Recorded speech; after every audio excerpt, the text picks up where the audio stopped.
1603.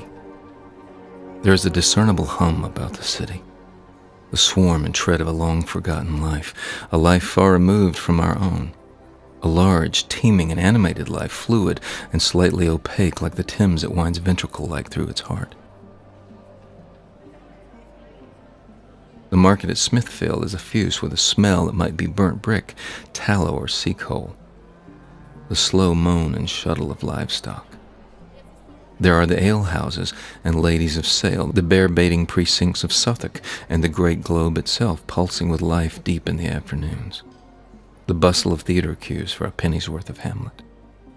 Her language is as alive as her streets, as deathless and penetrating as the smell, as opulent and full of pomp as the fashions they wear, the silk, the lace, the excess, the ornament.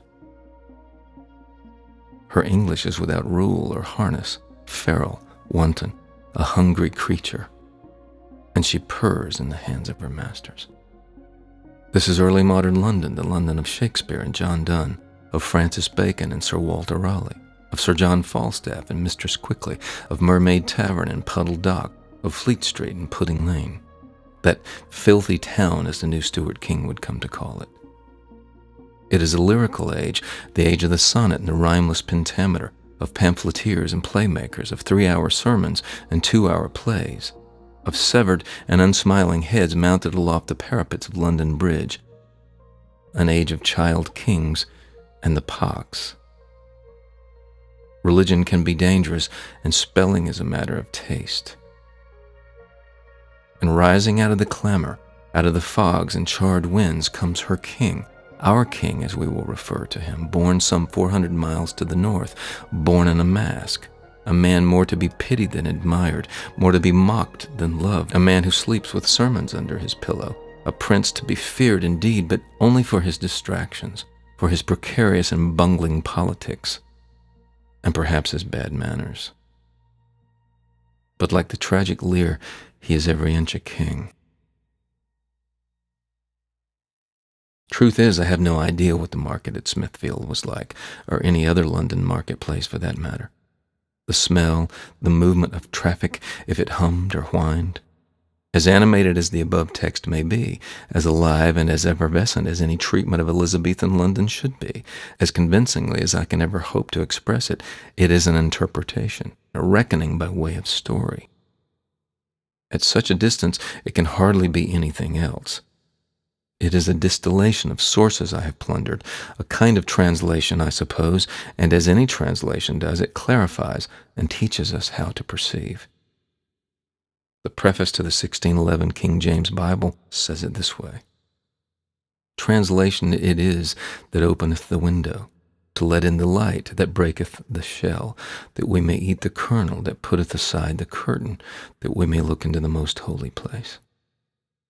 The King James I went looking for was not the King James I found. I went looking for the buffoon, for the jester, the lottery winner who came riding into town in a golden pumpkin, the spoiled boy who could not possibly have replaced the great Elizabeth.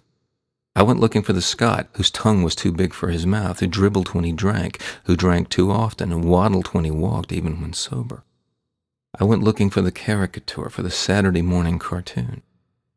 What I found was an uncouth, improbable, and yet somehow enchanting king. I found all the other as well. With a few exceptions, James is all of that. He is as good as any play. He is an entire theater, and for all the fascination with his mother, the Queen of Scots, or his English predecessor, Elizabeth, or any of the great spirits that trafficked the age, it is James who fascinates me. The life of James Stuart is a study in contradiction. Intellectually astute, he can dazzle with the polish of his rhetoric 1 minute and speak with the vulgarity of a tavern bawd the next.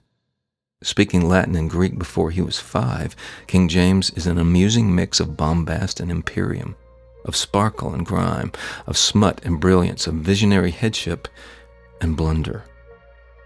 He wasn't much to look at either. His parents were beautiful, stormy. He was James. Like them, he might have been taller, had his body been a bit straighter or the plumb of his legs a little truer. We might imagine the young king with his hands on his hips, a pose he liked, his great hat on his head at a fashionable tilt, a lack of shine on his boots as he appeared when he first saw Anne of Denmark. Like me, she didn't know what to make of him at first.